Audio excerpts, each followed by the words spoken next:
like, what's the keys to victory here? Staying out front and getting to the line first on the last lap. All right, man. Thank you very much. What would a win here today mean to you? Oh man, it'd be even, I mean, it was awesome to do in the Truck Series, be even cooler to do in the Xfinity Series. It was special to win here. Cool, the victory lane here is awesome. It's a cool way that you drive in there, and man, it's this place is special. I've had a lot of close, almost wins in the Cup Series. We've been leading on the white flag multiple times in Cup here and been so close, so it was neat to get that truck win, and I'd like to snag one in the Xfinity Series now. All right, Matt. Fist bump for the win. Yes, sir. All right. I fist bumped Brandon Finger yesterday, so I'm 1 for 1. All right. Well, so you're my guy this weekend, yes. all right? I'm down with that plan.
We're racing at Talladega.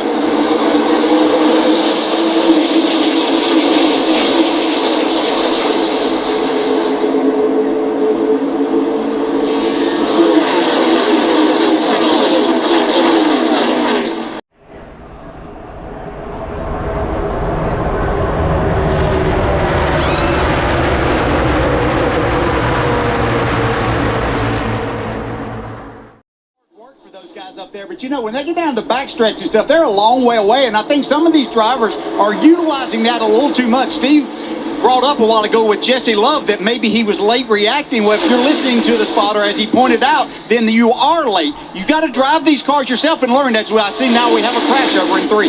Nick Lights in the 92 goes around and looks as though he collects a couple cars, one of those being the 27 of Jeff Burton. That was a chain reaction wreck. That wreck started in the first 2 or 3 rows. Jesse Love made a block, got to the outside. That checked everybody up, and then these guys played the price. So see right here, the 16, the 2 had moved up. The 16 catches him quickly, contact. There and all the way back is where the wreck happens. It's no different than the interstate. Somebody brake checks. The first 2 or 3 cars might catch it, but by it gets to the 5th, 6th car, you see the 92 just has no idea they're going to come back to him that quickly. And then he goes up. Pretty big damage on the 48 of Parker Kligerman, a playoff car that needed a good run. We'll have to see just how damaged it is. Let's go on board with Jeff Burton. Back quickly. That accordion effect. And it's been that kind of year.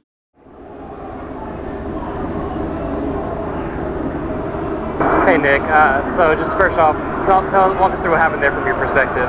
Yeah, we had a good stage 1 in our 92 Precisionman Chevrolet. Made some changes on it and picked a good lane for stage 2. Just started to ride up top and that started to roll. But the wreck is somebody got loose up top and it's a stack up, and unfortunately we were involved in it. So it hurts because I feel like we had a really good car. We had a fast engine in it, and nothing to show for it.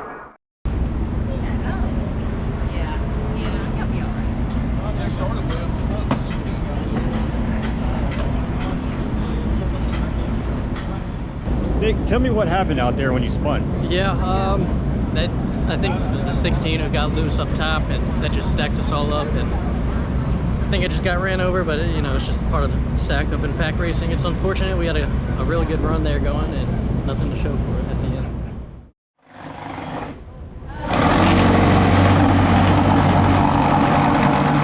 Thumbs up.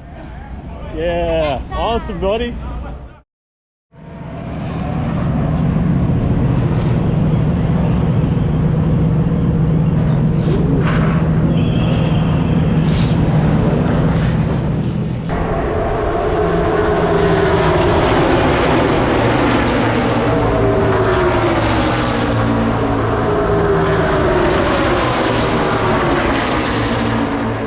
We've got a crash on the track.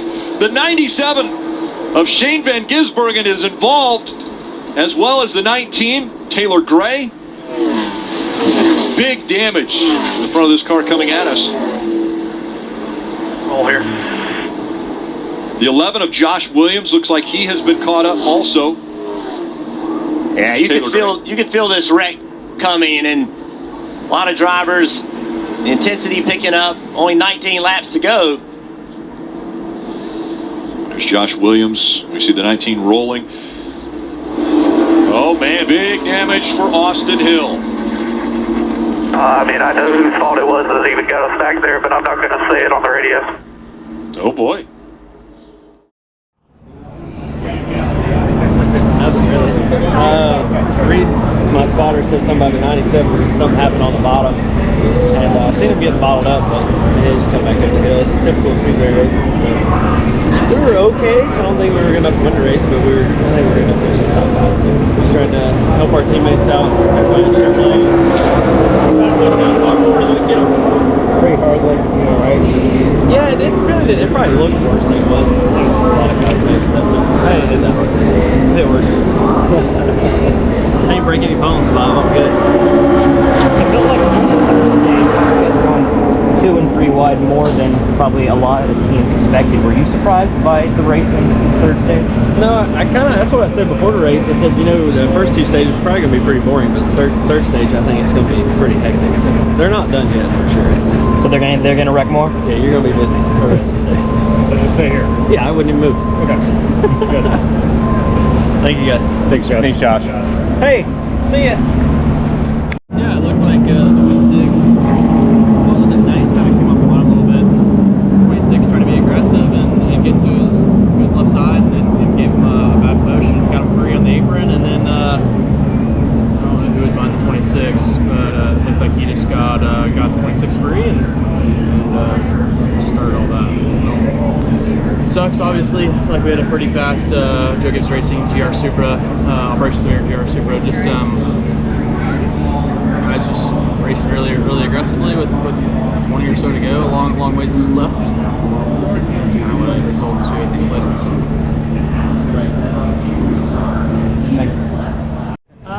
Man, just plate racing. You know, I knew it was getting there toward the end. And, not sure what happened. The 97 jumped out of line. I don't know if the 26 thought he could go for it. And just no give and take there on those guys. It's just, you know, it's getting down late in the race. But I know the 97 kind of got clear, but 27 just came back up, and I was all the way off the gas. I mean, I was on the brake trying to slow down, and just I don't know if he really got the brakes hard, but just one of those things, just nowhere to go, and the field kind of, the hole closed up off from there. But I had fun. I mean, the plan was to ride in the back, and that restart went really well. We found ourselves there inside the top 10. I was just going to go for it and see how long it would last, and just appreciate Volpe jumping on board and letting me run these last 2 races of the year. You know, we'd like to do this a lot more, but every time we run, we seem to be kind of right in the hunt. So had fun today. Hated ended up with us on the wrecker, and you know, turn 2 at Talladega is not kind to me. That's where the car came to a stop. I was like, man, they have to be right here. But you know, hopefully Parker and Jeb can finish strong today. I saw they're still out there in the hunt, so see how the day ends for them. Thank you, Jordan. Thank you, guys.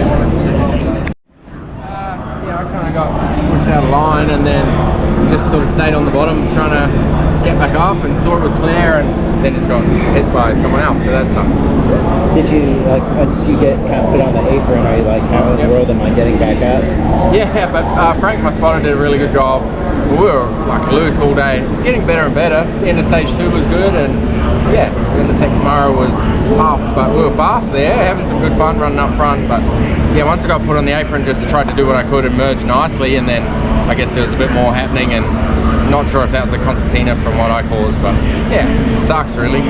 How much pressure does this put on you and your team heading into the Rebel? Oh yeah, of course, we'd love to get more points with a better finish, but yeah, hopefully we're not too far in a hole for next week, but yeah, we'll prepare well and be good next week. How big of a difference was this race compared to the previous super speedway races you've run? Yeah, well, we've really struggled at Daytona and here with our cars being loose, and it was pretty difficult all day, that's for sure. Should be easy flat, but we're backwards into every corner, it feels like. Yeah. Did you think you were going to get through that unscathed? Yeah, well, I felt like I saved it good, and then there was a separate incident, and I haven't seen it yet, but I don't know if I could have done anything better yet. Thanks, guys.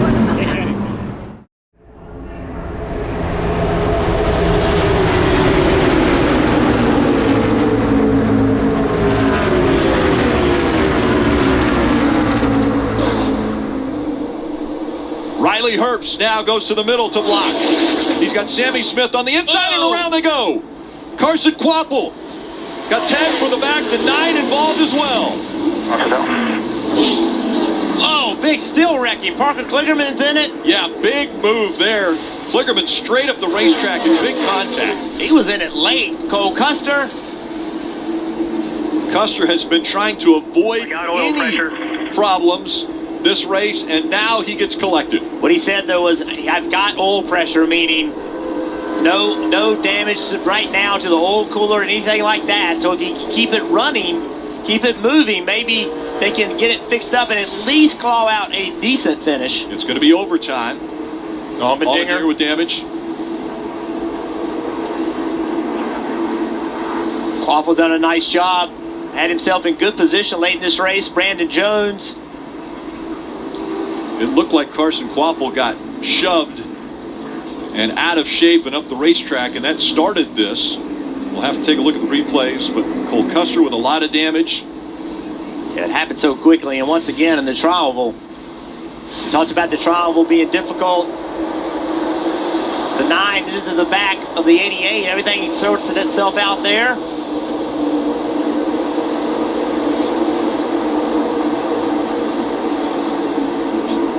Couldn't really tell if it was just a push gone wrong or the 88 just got loose, but the 88 of Carson Quapple gets turned left, and then just a mess. Welcome to Speedway Racing.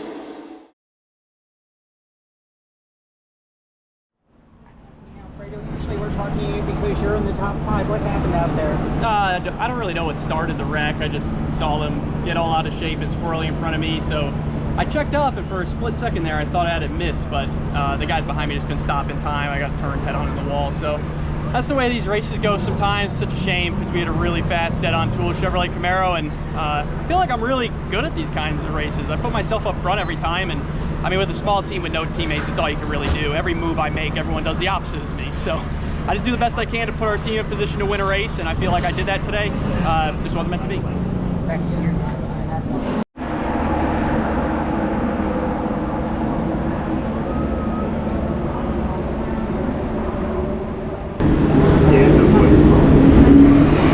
Jumps as a big ticket to the hospital.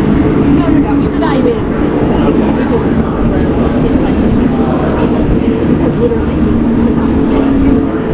talk. know what to do at this point. I can't finish a race without getting involved with something that I had nothing to do with. So it's just such a long year in the time zone. I feel like it's really hard just trying to ride. Because at Daytona, I feel like it's too early and you're here. I trying to ride the guy, stay all day, and then I'm not really sure what to do at this place.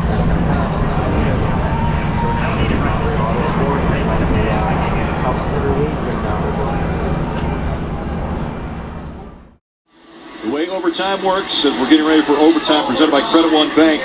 If the leader gets to the white flag, the next flag will end the race. If he doesn't get to the white flag and a caution comes out, we'll try overtime again. Riley Herbst with the 98 on the inside. Sammy Smith on the outside.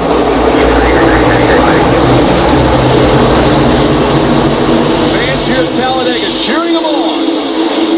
Don't count out Ryan Sieg. The white car running in 6th place. Outside in row 3 there, that 39. And Leland Honeyman in the 42. Those two side by side as the top 4 break away. And they really break away.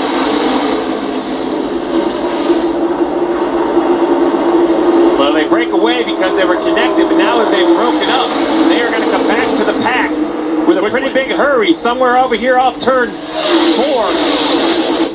Those 4 cars all in line. Here comes the pack. Yeah, they got single file. That's going to help them a little bit. Sheldon Creed, he wasn't content staying single file. Jumps to the outside. Ryan Sieg moving around. Cover middle, white flag. White flag one more time around here at Talladega. The 8 is Sammy Smith committed to the bottom, and now here he'll be battling for the lead. A great move by the 8. How about the move by Sieg in the 39 to get behind the 8? Oh, big push right in the middle of the corner. Chandler Smith in the 81. What a run. Can he get past the 8? No, he doesn't. Those two side by side down the backstretch.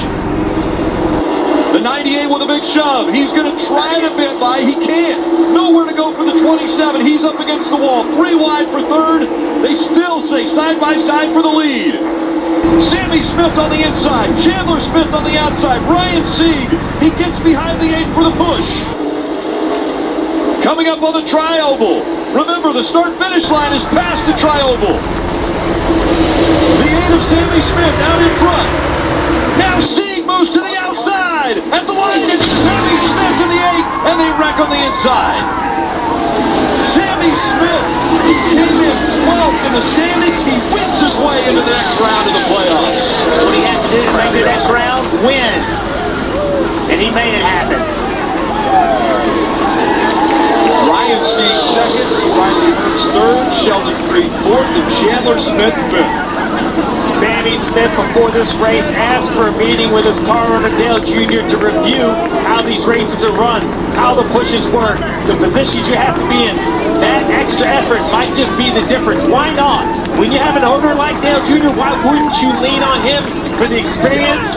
And here he is from the bottom of the playoffs to the top and advance with the win. And that shakes things up. I mean, that puts, you think about the situation that has put some of our favorites in. That completely shakes things up for these playoffs.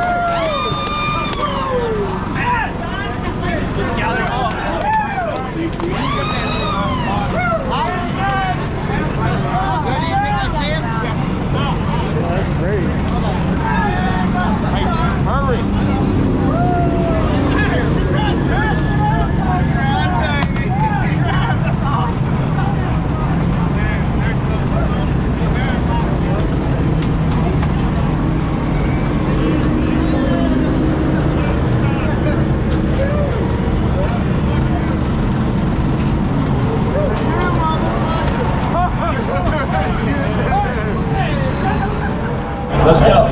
Brian Sammy.